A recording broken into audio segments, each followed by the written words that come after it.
शादी के बाद हम पांचों बहू इस एक कमरे के ससुराल में भी कितनी खुश रहती है ना। हम पांचों ही एक साथ प्रेग्नेंट हो गई। मुझे तो लगता है कभी कभी कि हम पांचों की डिलीवरी भी एक साथ होगी। हे भगवान, इस एक कमरे के ससुराल में कितनी गर्मी लग रही है। कविता, कूलर मेरी तरफ करो। अरे बहू, अब इतनी गर्मी कहाँ है, तू बेकार ही परेशान हो रही है। माँ जी, मैं बेकार ही परेशान हो रही हूँ। अगर गर्मी नहीं है तो कविता ने कूलर क्यों चालू कर रखा है? बोलो ना उसे बंद करने के लिए। बहू, अभी तक तो सब ठीक था, अचानक से तुझे क्या हुआ? तू नाराज क्यों होने लगी?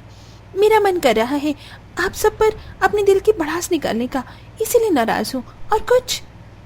निशा अपनी पांचों देवरानियों के साथ अच्छे से बैठकर बातें कर रही थी, पर बातें करते करते वो अपने आप ही अपनी देवरानी पर नाराज होने लगती है। और जब इसमें आशा कुछ कहती है तो वो आशा पर भी भड़कने लगती है, जिस वजह से आशा वहां से उठकर चली जाती है। ऐसे ही पूरा दिन बीत जाता है और शाम को जब आशा सब्जी लेकर आती है तो कविता सब्जी में पालक देखकर अपनी सास से कहती है, माँ जी, आपको पालक लाने की क्या जरूरत थी? मैंने आपको बोला था ना कि मैं पालक नहीं खाऊंगी। बहू, तूने मुझे ऐसा कब बोला? हाँ तो आप बोल दिया ना। पर बहू, तुझे ही तो पालक पनीर की सब्जी पसंद है, और तूने ही तो 2 दिन पहले कहा था कि तेरा पालक पनीर खाने का मन कर रहा है। मैं तो तेरे लिए ही पालक पनीर लेकर आई थी। माँ जी, मैंने 2 दिन पहले बोला था, आज नहीं। पता नहीं आप ऐसे क्यों करती हैं मेरे साथ। माँ जी, आपको सिर्फ जिठानी जी का ही ख्याल रहता है, कभी हमारे बारे में भी सोच लिया करो। मेरा भी तो छोले खाने का दिल था, आप मेरे लिए तो छोले लेकर नहीं आई। बहू, अगर तूने कहा होता तो मैं तेरे लिए भी छोले ले आती। अच्छा, तो मेरे अब सब कहने पर ही करोगी आप? अपनी मर्जी से कुछ नहीं। एक बार फिर आशा की पांचों बहुएं मुंह बनाकर बैठ जाती हैं, जिसके बाद आशा अपने हिसाब से खाना बनाती है। खाने की खुशबू से 5 बहू का मूड पहले ही की तरह ठीक हो जाता है और वो सब साथ बैठकर बड़े ही प्यार से बातें करती हैं। माँ जी, आप कितनी अच्छी हैं, हमारे लिए कितना कुछ करती हैं। मैंने तो देखा है प्रेगनेंसी में भी औरतें खुद काम करती हैं और आप हमें कुछ काम नहीं करने देती। बहू, मैं तुम पांचों का कैसे ख्याल न रखूं? तुम पांचों ही गर्भवती हो और तुम पांचों बहुत प्यारी हो। मुझे अच्छे से याद है प्रेगनेंसी से पहले तुम पांचों मिलकर मेरा कितना ख्याल रखती थी। मेरे एक कमरे के घर में भी तुम पांचों कितने आराम से रहती हो, बिना लड़ाई करे, जबकि लोग बड़े बड़े घरों में भी एक साथ रहना पसंद नहीं करते, और तुम इस एक कमरे के ससुराल में गुजारा कर रही हो। वो तो है माँ जी। अच्छा दीदी, आज आप बिस्तर लगा लीजिए, कल मैंने लगाया था। क्या आज मैं बिस्तर ठीक करूं? पर क्यों? मैं नहीं कर रही इस कमरे में। हम पांचों रहते हैं तो हम पांचों बिस्तर ठीक करेंगे। और वैसे भी कुछ दिनों से रेशमा ने कुछ नहीं किया, तो आज रेशमा बिस्तर लगाएगी। माना कि मैं छोटी हूँ, पर मैं इस घर की नौकरानी नहीं हूँ। मैंने 1 हफ्ते तक अकेले बिस्तर बिछाया था, अब मैं घर का एक काम नहीं करूंगी। जब मैं तुम चारों का बिस्तर लगा सकती हूँ तो तुम क्यों नहीं? आप सोकर दिखाओ, मैं भी देखती हूँ कैसे सोती हो तुम चारों। अगर मैं नहीं सोई तो तुम भी नहीं सोओगी। निशा की इस हरकत पर कविता, नेहा, रेशमा और अंजलि को गुस्सा आ जाता है और वो भी उसके बिस्तर पर पानी गिरा देती है। इस तरह 5 बहुएं एक दूसरे के ऊपर पानी गिराने लगती हैं। तभी वहां उन पांचों के पति आते हैं और जमीन पर पानी गिरे होने की वजह से पांचों का पैर फिसल जाता है और वो नीचे गिर जाते हैं। माँ, फर्श पर पानी किसने गिराया? हद होती है इस घर में, सब पढ़े लिखे समझदार लोग हैं, पर फिर भी ऐसी गिरी हुई हरकत। बेटा, हमारे इस एक कमरे के घर में 5 प्रेग्नेंट औरतें हैं। बहुत जल्द हमारे घर में नन्हा मेहमान आने वाला है। बस तुम पांचों की बीवी उसी की तैयारी कर रही है। जो शैतानी होने वाले बच्चे करेंगे, वही शैतानी अभी से ही तुम्हारी बीवी कर रही है। ये सब क्या है भाभी? माफ करना देवर जी, आप पांचों भाई को ज्यादा चोट तो नहीं लगी? सारी गलती मेरी ही है। मुझे पानी गिराना ही नहीं चाहिए था। ना मैं पहले अपने उनके बिस्तर पर गिराती और ना ये चारों मिलकर मेरे बिस्तर पर पानी गिराती। सब कुछ मेरी वजह से हुआ है। भाभी, ऐसा कुछ नहीं है, आपकी वजह से कुछ नहीं हुआ। देखो, हम 5 भाई बिल्कुल ठीक है। आप प्लीज रोना बंद करो। निशा के आंसू देखकर सभी घर वाले उसे चुप करते हैं, जिसके बाद पूरा परिवार एक साथ मिलकर खाना खाते हैं और खाना खाते हुए कविता, नेहा और निशा जोर जोर से हंसने लगती हैं। क्या हुआ? आप सब इस तरह से हंस क्यों रहे हैं? किसी ने कोई जोक मारा क्या? अब पांचों भाई जिस तरह से गिरे थे, मुझे वो वाकया सोच सोच कर हंसी आ रही है। क्या सीन था इस छोटे से कमरे में, आप 5 भाई फर्श पर। मुझे वीडियो बनानी चाहिए थी।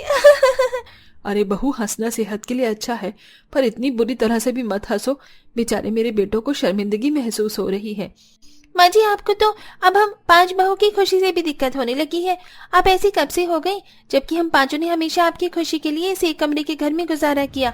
कभी कोई जिद लड़ाई नहीं करी कि हमें अलग अलग कमरा चाहिए, पर फिर भी आप हमारी खुशी से चलती हैं। बहू, मेरे कहने का मतलब ये नहीं था। तुम गलत सोच रही हो।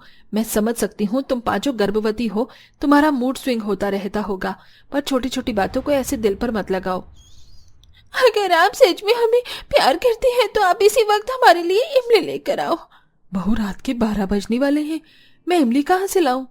माँ अब टेंशन मत लो, मैं कहीं से इमली का बंदोबस्त करता हूँ।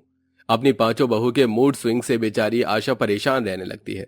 साथ ही साथ उसके पांचों बेटे को भी कई बार मुसीबत का सामना करना पड़ता है, पर वो लोग पांचों बहू से कुछ नहीं कहते। बस यूं ही समय गुजरता है और देखते ही देखते डिलीवरी का समय आ जाता है। माँ जी, मेरे पेट में इतना दर्द क्यों हो रहा है? बच्चों से कहो ना कि मुझे अभी इस दुनिया में नहीं लाना है उन्हें। अभी तो मैंने शॉपिंग भी नहीं की है। बहू, ऐसे टाइम पर भी तुझे शॉपिंग की पड़ी है? एक बार तेरी नॉर्मल डिलीवरी हो जाए, उसके बाद मैं खुद तुझे शॉपिंग करवाने ले जाऊंगी। ये मेरा वादा है तुझसे। नहीं, मुझे अपने बच्चों को इस दुनिया में लाने से पहले शॉपिंग करनी है। रवि जी, जल्दी से फोन दो, मैं ऑनलाइन शॉपिंग ही कर लेती हूँ। मेरा बच्चा इस दुनिया में आएगा तो वो बिना कपड़ों के थोड़ी न रहेगा। हाँ हाँ, अभी दे रहा हूँ तुम्हारा फोन, कर लेना शॉपिंग। रवि से फोन लेकर दर्द में भी निशा अपने बच्चे के लिए ऑनलाइन शॉपिंग करती है। कुछ देर बाद निशा को एक बहुत ही प्यारी सी बेटी होती है, जिसे देखकर निशा को बहुत खुशी होती है। और अगले ही दिन आशा की दूसरी बहू कविता की डिलीवरी का समय होता है। बहू, थोड़ा हिम्मत रख, डिलीवरी में थोड़ा दर्द तो सहना ही पड़ता है। पर माँ जी, आज तो मैंने मेकअप भी नहीं किया। आप विवेक जी से बोलो ना कि वो मेरा मेकअप किट लेकर आ जाए। अगर मेरे बच्चे ने बिना मेकअप के मुझे देखा तो वो डर जाएगा। मैं थोड़ा मेकअप कर लूं, उसके बाद डिलीवरी कर लेंगे। बहू, इस समय भी तुझे मेकअप की पड़ी है? हे भगवान, मैं तो अपनी बहू के मूड स्विंग से परेशान हो चुकी हूँ। डॉक्टर साहब, आप प्लीज मेरी बहू की बातों का बुरा मत मानना। आशा के साथ उसकी 3 बहू और थीं और उनको भी अचानक से लेबर पेन शुरू हो जाता है, जिसके बाद नेहा और रेशमा अपनी सास से कहती हैं, माँ जी, डिलीवरी का समय तो जिठानी जी का था, मुझे क्यों दर्द हो रहा है? मैंने तो बाहर का कुछ खाया भी नहीं। माँ जी, मेरा बच्चा इस दुनिया में आए उससे पहले आप मुझे अच्छी अच्छी चीज खिला दो। सब कुछ तीखी और चटपटी होनी चाहिए। क्या पता फिर मुझे खाने को मिले या ना मिले। माँ जी, जिठानी जी से पहले आप मेरी बात सुनिए। मुझे अभी डिलीवरी नहीं करवानी, तो आप मेरे होने वाले बच्चे और डॉक्टर से कहिए कि वो कोई दिन और इंतजार करे।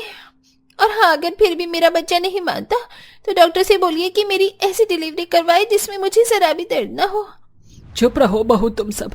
तुम्हारी जैसी बहू मैंने आज से पहले कभी नहीं देखी। परेशान करके रख दिया है तुम पांचों ने। डिलीवरी के लास्ट मोमेंट पर भी तुम सबका मूड स्विंग कैसे हो सकता है? डॉक्टर, आपको जो ठीक लगे आप वो कीजिए। माँ जी, आज साबित हो गया आप सच में हमसे प्यार नहीं करती। आशा और उसके पांचों बेटे अपनी प्रेग्नेंट बीवी की वजह से परेशान हो जाते हैं और बड़ी मुश्किलों से आशा की 5 बहुएं मां बनती हैं। और पांचों बहुएं जब अपने बच्चों के साथ अपने एक कमरे के घर में आती हैं तो बहुत अच्छे से एडजस्ट करती हैं और डिलीवरी के बाद फिर कभी उन पांचों का मूड स्विंग नहीं होता। कौन कौन इस बात से एग्री है? मूड स्विंग्स केवल महिलाओं को ही नहीं बल्कि पुरुषों को बहुत होते हैं, और वो भी बिना प्रेगनेंसी के। कमेंट में बताना ना भूलें।